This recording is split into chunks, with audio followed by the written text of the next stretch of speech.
हरियाणा की हर अपडेट के लिए बेल आइकन दबाएं और सब्सक्राइब करें STV हरियाणा न्यूज। और आपको जानकारी दे दें कि हादसा इतना भीषण हुआ कि इसमें 3 लोग घायल हो गए। एक की हालत गंभीर बताई जा रही है। पूरी घटना यहां CCTV में कैद हो गई। बता दें कि गाड़ी चंडीगढ़ से करनाल आ रही थी और इसी बीच गाड़ी अनियंत्रित होकर एक शराब के ठेके में जा घुसी। मौके पर मौजूद लोगों ने घायलों को अस्पताल पहुंचाया और लोगों का कहना है कि पुलिस ने कई घंटे तक गाड़ी को मौके से नहीं उठाया। आज हमारे पास खबर आई थी करीब 4 बजे एक बस और गाड़ी का एक्सीडेंट हो गया था। तो उसमें गाड़ी वाले थे जो 2 ऑन द स्पॉट एक्सपायर हो गए थे और बस वाले कोई भी ड्राइवर कंडक्टर या किसी अन्य सवारी का कोई पता नहीं लगा मौके से, वो सब खराब। ये JBT टीचर थे, तो एक मांडोठी गांव से और एक सेक्टर 2 रोहतक से रहने वाला था लड़का। ये वो दोनों सब मोर्चरी में रखवा दी और मुकदमा दर्ज कर दिए। छानबीन अभी जांच चल रही है। और वहीं कोरोना महामारी के दौरान कोरोना वॉरियर्स के साथ साथ जो लोग दूसरी बीमारियों से ग्रसित हैं, उनके इलाज में कई तरह की जो दिक्कतें हैं वो भी आ रही हैं। इसी बीच गुरुग्राम में सभी प्राइवेट अस्पतालों को 5 जोन में बांटा गया है, जिसके बाद सभी अस्पतालों को एंटीजन और एंटीबॉडीज टेस्ट की अनुमति दी जा रही है। इनमें से 4 जोन नगर निगम क्षेत्र में और 1 जोन ग्रामीण क्षेत्र में बनाया गया है। इसके लिए सभी अस्पतालों को ICMR पोर्टल पर अपना रजिस्ट्रेशन कराना होगा। पहले से ICMR पोर्टल पर रजिस्टर्ड अस्पताल और लैब्स को दोबारा अपना रजिस्ट्रेशन करवाने की आवश्यकता नहीं है। पिछले 7 से 10 दिनों में आपने देखा होगा, न केवल गुड़गांव बल्कि पूरे प्रदेश में और पूरे देश में जो है जो कोविड केसेस की संख्या है उसमें काफ़ी इजाफा हुआ। और जहां पहले हमारे 100 से कम केसेस आ रहे थे, पिछले 7 से 10 दिन में 100+ केसेस आ रहे हैं। और आज एक्सपेक्टेड है कि हो सकता है कि आज गुड़गांव में एक बार फिर 200 के करीबन केस आए। तो ये देखते हुए, क्योंकि सभी अनलॉक की प्रक्रिया पूरी हो चुकी हैं, लोगों में एक जो है माइग्रेशन लेबर है वो वापस आ रही है, इंडस्ट्रीज पूरी तरह से ओपन हो गई है, फंक्शंस की इजाजत दे दी गई है, तो फैमिलीज में क्लस्टर्स में लोग पॉजिटिव आ रहे हैं और इससे काफी संख्या में इजाफा हो रहा है। तो एक बार फिर ये देखते हुए कि कुछ लोगों को अगर इसकी वजह से थोड़ा बहुत पैनिक भी क्रिएट हो जाता है और कई बार वाकई जैसे हमने कहा कि मिनिमम नंबर ऑफ केसेस को बेड्स की रिक्वायरमेंट पड़ती है, तो 2 गुड़गांव में बेड की संख्या काफी अवेलेबल है। मोर देन 1000 बेड हमेशा हमारे पास अवेलेबल रहे हैं और अभी भी 1000+ बेड आज भी वैकेंट है, अवेलेबल है। अगर मैं कोविड के हिसाब से हम बात करना चाहें, जो डेडिकेटेड 25% टोटल की बेड की जो स्ट्रेंथ रखी गई है। और वही लगातार प्रदेश भर में कोरोना का कहर जारी है और कोरोना के आंकड़ों को कम करने के लिए लगातार सरकार की ओर से कोशिशें की जा रही हैं। और इसी के बीच बर्खास्त PTI टीचर लगातार अपना विरोध प्रदर्शन करते हुए भी नजर आ रहे हैं। गोहाना में बर्खास्त PTI टीचरों ने बुधवार को कार्यक्रम में मुख्य अतिथि के तौर पर पहुंचे विधायक सोमवीर सांगवान का घेराव किया। इस दौरान उन्होंने विधायक पर वादा खिलाफी का आरोप लगाया और कहा कि जींद में भरी पंचायत में उन्होंने अपना समर्थन PTI टीचरों को दिया था और 1 हफ्ते में उन्हें बहाल करवाने का आश्वासन भी दिया था। इसके साथ ही ऐसा न होने पर अपना समर्थन सरकार से वापस लेने की बात कही थी, लेकिन बावजूद इसके उन्होंने अपना समर्थन सरकार से वापस नहीं लिया और न ही PTI टीचरों की कोई बहाली हुई।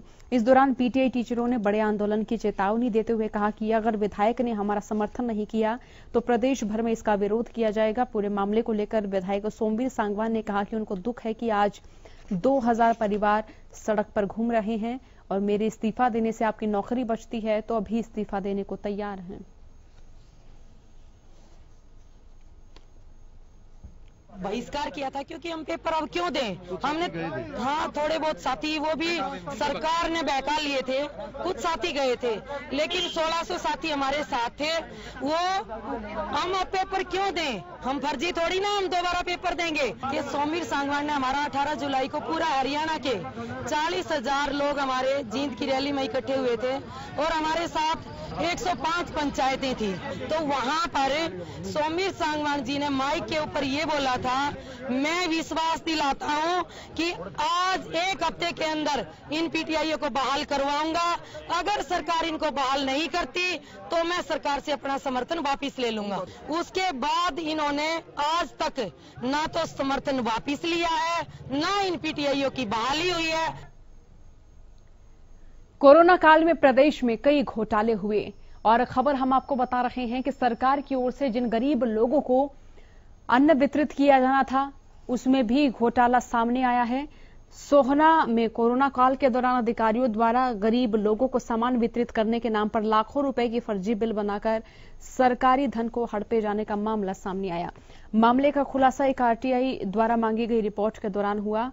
ये मामला सोहना के एसडीएम ऑफिस का है, जहां पर सोहना के एक युवक ने आरटीआई लगाकर ये मांग की थी कि सोहना एसडीएम ऑफिस को सरकार द्वारा कितनी राशि भेजी गई, कितनी राशि कहां कहां खर्च की गई, जिसके जवाब में एसडीएम ऑफिस द्वारा करीब 10 लाख रुपए खर्च किए जाने और कुछ बिल अभी बाकी है का हवाला देते हुए आरटीआई का जवाब देते हुए जानकारी मुहैया कराई गई है। सोहना एसडीएम ऑफिस द्वारा गुरुग्राम डीसीओ ऑफिस, फर्रुखनगर और सोहना बीडीपी ऑफिस के बिल भी पास किए गए हैं। बिलों पर जनता कर्फ्यू लगाने से पहले की भी तारीखें हैं और वहीं कुछ बिलों पर किसी का भी नाम नहीं है। इतना ही नहीं, ज्यादातर बिलों पर जीएसटी और टिन नंबर ही नहीं है। हैरान कर देने वाली बात तो ये भी है कि परचून की दुकान से कपड़े, कंबल, चप्पल आदि के अलावा ऐसे सामान खरीदने के बिल बनवाए गए हैं जो सामान परचून की दुकान पर उपलब्ध ही नहीं है। 2020 को मिली है, जिसमें यह दिखाया गया है कि 9,93,081 रुपए अब तक खर्च हो चुके हैं और कुछ बिल के अभी बिल भुगतान नहीं किया गया है, जिसका भुगतान कर दिया जाएगा और उसके बिल भी आपको उपलब्ध करा दिए जाएंगे जी। तो उसमें मुझे कई चीजें ये आरटीआई मैंने प्राप्त की थी जी। मैं आपको इसमें कुछ चीजें दिखाना चाहता हूँ जो मुझे अटपटी लगी जी और शायद जांच का भी विषय है जी। इसमें सबसे पहली बात तो है कि एक बिल है जो कि एसडीएम ऑफिस गुड़गांव के नाम कटा हुआ है, गुड़गांव से जी, जो कि फ्लैक्स बैनर्स वगैरह लगाए गए हैं, जिसका पेमेंट भी हम सोना एसडीएम ऑफिस से की गई है जी। जो कि मुझे लगता है कि शायद ये पेमेंट वहीं से होनी चाहिए थी, यहां से नहीं। तो स्वास्थ्यकर्मी, चिकित्सक दिन रात कोरोना काल में कोरोना संक्रमितों की सेवा में लगे रहे, लेकिन इनके साथ दुर्व्यवहार की खबरें भी सामने आई हैं। इसी बीच फतेहाबाद से भी ऐसी ही खबर सामने आई है जो हमें सोचने पर मजबूर कर देगी कि मानवता किस दिशा में जा रही है। गांव नकटा में स्वास्थ्य विभाग की टीम का विरोध यहां पर किया गया। ये टीम का विरोध करने और स्वास्थ्य विभाग की टीम के सामान को आग के हवाले भी किया गया और इस मामले में पुलिस ने मामला दर्ज किया है। पुलिस ने रतिया के एसएमओ डॉक्टर भरत की शिकायत पर मामला दर्ज किया गया। पुलिस ने अज्ञात बदमाशों के खिलाफ धारा 186, 147, 149 और 269 के तहत मामला दर्ज किया गया। इसी के साथ आरोपियों पर नेशनल डिजास्टर मैनेजमेंट एक्ट के तहत भी मामला दर्ज किया गया है। फतेहाबाद की डीएसपी अजय सिंह का कहना है कि डॉक्टरों को पुलिस की ओर से सुरक्षा उपलब्ध कराई जाएगी और इस मामले में फतेहाबाद के एसपी ने जिले के सभी अध्यक्षों को सख्त निर्देश जारी किए और पुलिस का कहना है कि जल्द आरोपियों को गिरफ्तार भी किया जाएगा। नकटा में हमारी कल टीम गई थी, नागपुर पीएससी इंचार्ज के नेतृत्व में सैंपल लेने गई थी। वहाँ पे कॉन्टैक्ट ट्रेसिंग के सैंपल लेने थे, तो गांव वाले इकट्ठे हो गए और एंटीजन किट्स थी हमारी, उनको आग के हवाले कर दिया गया। क्या पुलिस को शिकायत दे दी गई है? पुलिस को हमने कंप्लेन कर दी है, सदर थाना फतेहाबाद में शिकायत दे दी गई है। क्या अपील करना चाहोगे? अपील ये है कि लोग हमारे से कोऑपरेट करें, थोड़ा इस सैम्पलिंग के दौरान सैम्पलिंग कोऑपरेट करें और ताकि हम कोरोना से जल्दी जल्दी निजात पा सकें। और वहीं पानीपत के गांव फरीदपुर से एक ऐसी खबर सामने आई है जो हमें सोचने पर मजबूर कर देगी कि इंसान और पैसे में क्या आज किसी भी तरह का अंतर नजर नहीं आता। यहां 1500 रुपए के लेन देन के लिए एक महिला की जान चली गई। परिजनों ने बताया कि उन्हें डेयरी मालिक के दूध के पैसे देने थे, जिसके चलते डेयरी मालिक ने घर आकर उन पर हमला कर दिया। मृतक बुजुर्ग महिला के बेटे जसवंत ने बताया कि मारपीट के दौरान धक्का मुक्की होने से उनकी मां को चोट लग गई और उनकी मौके पर ही मौत हो गई। घटना की सूचना मिलते ही पुलिस मौके पर पहुंची और घटना स्थल का जायजा लिया। वहीं पुलिस ने परिजनों के बयानों पर 3 आरोपियों के खिलाफ मामला दर्ज कर शव को अपने कब्जे में ले लिया। फिलहाल पुलिस आगे की कार्रवाई में जुटी हुई है। थाना में कि 2 किसी का आपस में पैसों के लेन देन को, दूध के पैसों को लेन देन को लेकर उनका झगड़ा हुआ। एक बुजुर्ग औरत जो बीमार थी और वहीं पर बैठी हुई थी, जो वो झगड़ रहे थे, तो उनमें से झगड़े के अंदर उस माता के ऊपर कुछ लोग गिर गए लड़ाई के अंदर और उसके कारण उसकी मौत हो गई। तो एफआईआर हमने दर्ज कर ली है तेलस्त्रा थाने में और इन्वेस्टिगेशन कर रहे हैं। फिलहाल वक्त एक ब्रेक का बुलेटिन में फौरन लौटेंगे। जिले की खबर के साथ सोनीपत पुलिस को बड़ी कामयाबी मिली है। पुलिस ने मोस्ट वांटेड अपराधी देवेंद्र को गिरफ्तार किया है। शुरुआत के दौरान पुलिस ने यह खुलासा किया था कि आरोपी ने 4 हत्याओं को कबूला। इसी के साथ लूट और अवैध हथियार संबंधित आधा दर्जन वारदातों का खुलासा भी किया गया है। पुलिस ने बदमाश को रिमांड पर लिया है। पुलिस का कहना है कि रिमांड के दौरान बदमाश अन्य घटनाओं का भी खुलासा कर सकता है।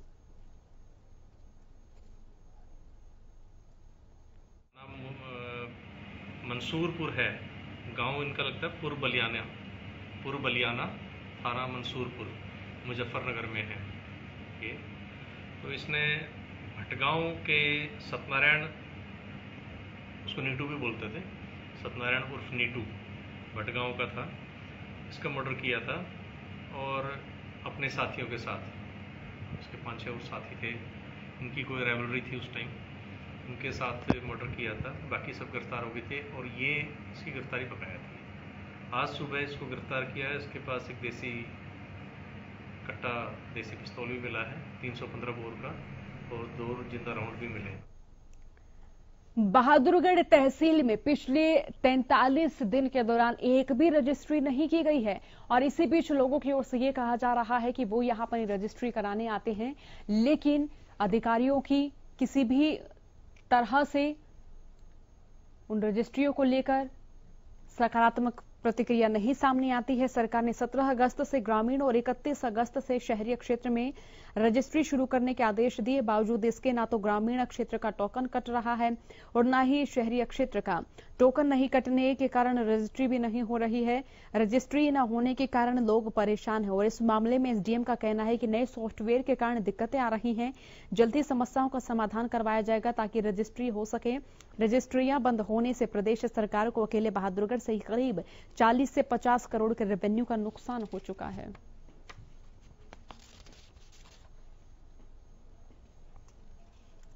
रजिस्ट्रेशन के लिए जो नया सॉफ्टवेयर है उसमें कुछ टेक्निकल इश्यूज आ रहे हैं, जिसके कारण जो है प्रॉपर्टी आईडी और टोकन में लेकर के कुछ असुविधा जनरेट हो रही है। तो इसके लिए जो है बात कर ली गई है और जैसे ही समाधान होगा तो रजिस्ट्रियाँ जो है वो चालू होंगी।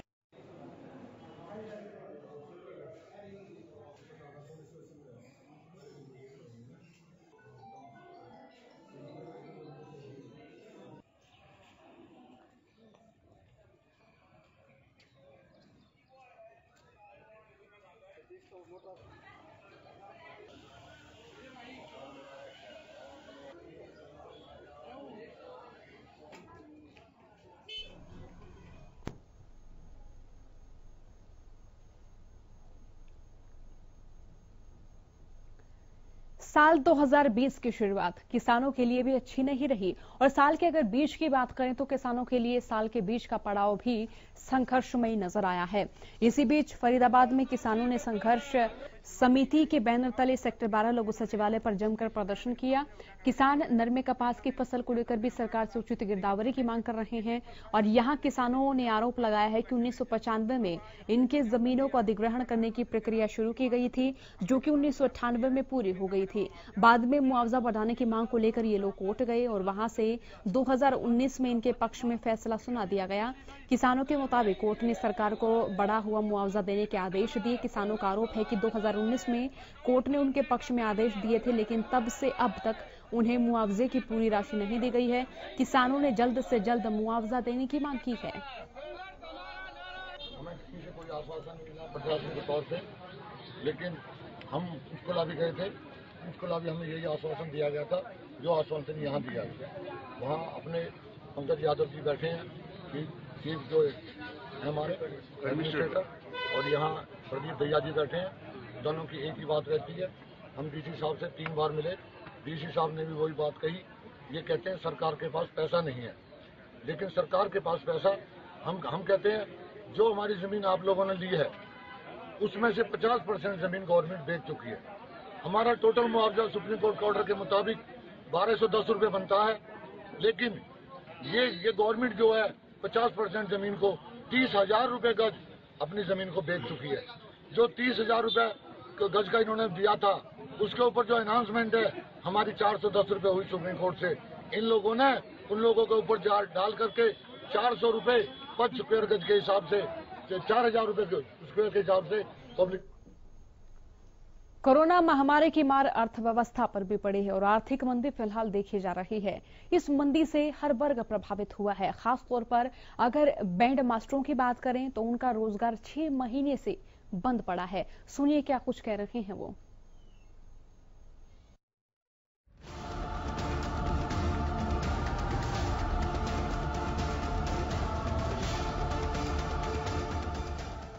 कोरोना महामारी की वजह से देश में लगे लॉकडाउन की वजह से हर ओर मंदी की मार देखने को मिल रही है और ऐसे में लोगों की खुशियों में 4 चांद लगाने वाले बैंड मास्टर आजकल भूखमरी के कगार पर पहुंच गए हैं। लॉकडाउन में लगी पाबंदियों के कारण पिछले 6 महीने से ये लोग किसी भी कार्यक्रम में बैंड बजाकर लोगों का मनोरंजन नहीं कर पाए हैं, जिसके चलते ये अपनी रोजमर्रा की जरूरतों को भी पूरा नहीं कर पा रहे हैं। बैंड संचालकों की माने तो पिछले 6 महीने से वो फ्री हैं और कोई काम नहीं कर पा रहे हैं, जिससे उनके व्यवसाय में बेरोजगारी बढ़ गई है। त्योहारी सीजन होने के बाद भी मंदी की मार इस व्यवसाय पर देखने को मिल रही है। काम का तो जी बस आप देख ही रहे हैं, बहुत बुरा हाल है जी। ये पीछे अपना सब शोभा यात्रा जितनी होती थी हमारी, गणेश की, जन्माष्टमी की और अपना ये बावन भगवान का, इसमें कमाइयाँ होती थी, कारीगर लोग आते थे जी, दिल लगता था इन भगवान के काम में। और अगस्त देती है ना, आगे तुम्हारा आगे कारीगर परेशान कर रहे हैं, खर्चा दो जी, हम कहाँ से आया। मैंने कहा भाई तुम अपना दिहाड़ियाँ करते तो हमें तुम्हारे जैसे हैं, अब हम क्या करें, कहाँ से दें। अनलॉक 4 के दौरान बेशक रियायतें दे दी गई हों, लेकिन बैंड संचालकों का काम अभी खुलता नजर नहीं आ रहा है। इन दिनों त्योहारी सीजन में गणेश चतुर्थी, वामन द्वादशी, जन्माष्टमी जैसे पर्व और कई शोभा यात्राओं में बैंड बजाकर ये लोग अच्छी खासी कमाई करते थे, लेकिन इस बार कोरोना की वजह से लोग बैंड वालों को बुलाने से दूरी बनाते नजर आ रहे हैं।